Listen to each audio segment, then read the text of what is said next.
어렸었죠. 학생들에게 고전을 읽힌다는 게.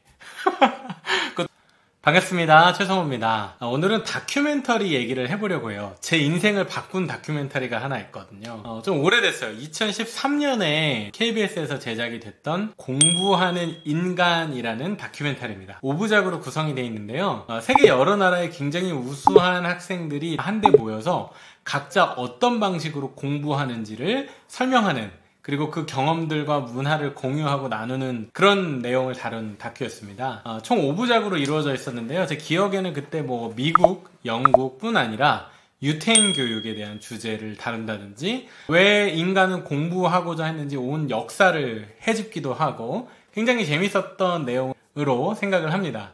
한국도 나왔어요. 대치동 이야기가 나왔는데, 이따가 대치동 얘기도 잠깐 해보겠습니다.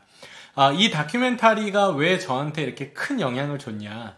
2013년에 이 다큐가 나왔는데, 제가 2014년 3월에 학원을 처음 개원을 했거든요. 대치동에서. 그런데 개원을 하면서 저는 이제 이런 생각을 했어요. 대치동에 학원이 정말 많은데 나는 굳이 학원을 왜 하려고 하는가? 먹고 살려고 하는가? 당연하죠. 근데 이제 그 외에도 제가 하는 학원은 어떤 의미에서 다른 학원들 혹은 다른 선생님들과는 문제의식을 좀 구별할 수 있을까? 고민을 한참 하다 보니까 억지로 차별화를 하기보다는 제 안에 있는 문제의식을 제가 이제 운영하려고 하는 학원에 투영을 하는 게 중요하겠다는 생각을 했어요. 제가 그때 당시 어떤 문제의식들을 가지고 있었냐면, 고전을 좀 읽히는 학원을 했으면 좋겠다. 그래서 고전을 읽힐 방법이 뭘까 생각을 했을 때, 저는 이제 서울대를 나왔으니까 서울대 고전백선이 있는데, 고전백선을 본 적이 없는 거예요, 사람들이. 그래서 서울대 고전백선을 벽에다가 다 설치를 해놔야겠다. 전시를 해놔야겠다. 적어도 아이들이 고전백선을 읽지는 않더라도 고전백선을 봤으면 좋겠는 거예요. 그래서 그 학원에는 서울대 고전백선을 딱 이렇게 전시를 해놓으면 얼마나 멋있을까, 이런 생각들. 그리고 이왕이면은 해리포터에 나오는 도서관 같이 예쁘게 인테리어를 해가지고 하면 어떨까. 대치동에서. 너무 멋있지 않나요? 네, 이 생각을 했는데 결국에는 포기했습니다. 그렇게 설치를 하려면 인테리어 비용하고 공간이 굉장히 많이 필요하더라고요. 근데 그러려면 그게 다 돈인 거예요.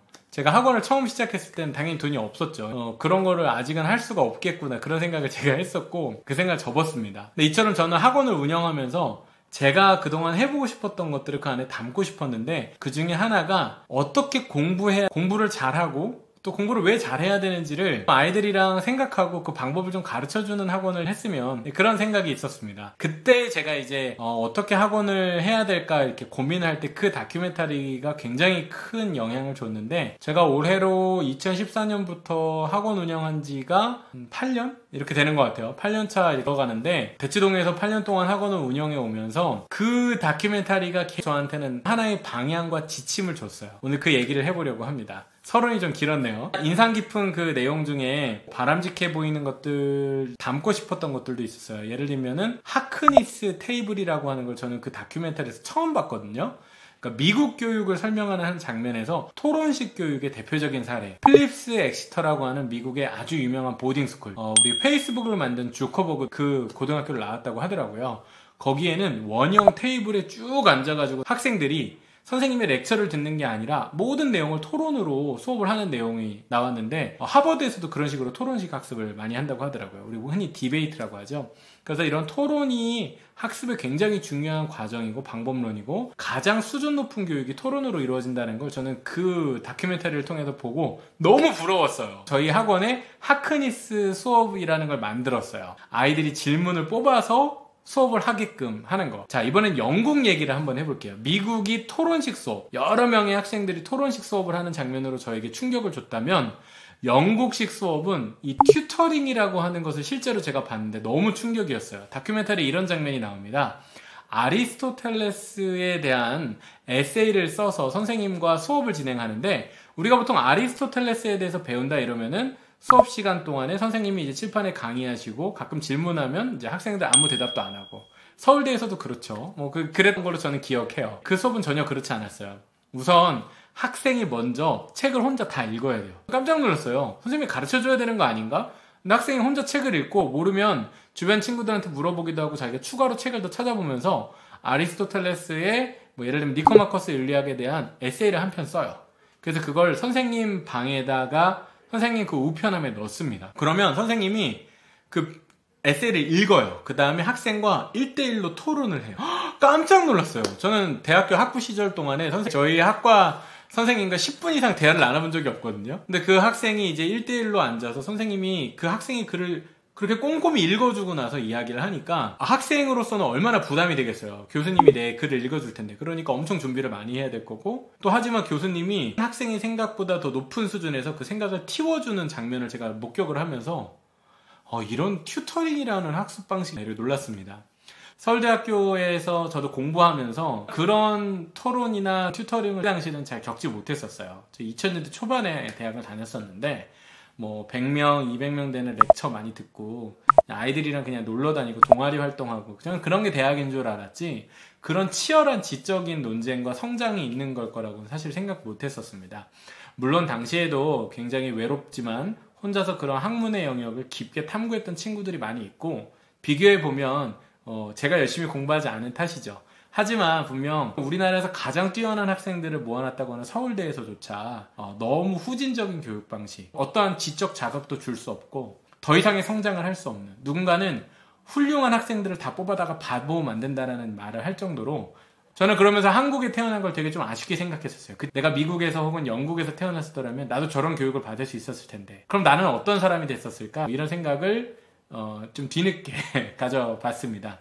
선진국형 교육이라고 하면 우리가 보통 무엇을 가르치느냐에 되게 집중을 해요. 그래서 그 과목이나 그 내용, 지식이 중요한 줄 아는데, 저는 그 다큐멘터리를 보면서 선진국형 교육은 교육 지식의 내용이나 양이 아니라 방법이라는 걸 정확하게 이해했습니다. 그때부터 이제 제가 수업을 생각을 했죠. 제가 2014년에 처음 학원을 열었을 때는 입시 논술밖에 없어서 그 이듬해인 2015년부터는 독서 논술 수업을 시작합니다. 특히 중학생과 초등학생들한테 고전을 가르쳐야 되겠다라는 생각을 아주 지금 생각해보면 너무 이상적이었죠. 어렸었죠. 학생들에게 고전을 읽힌다는 게.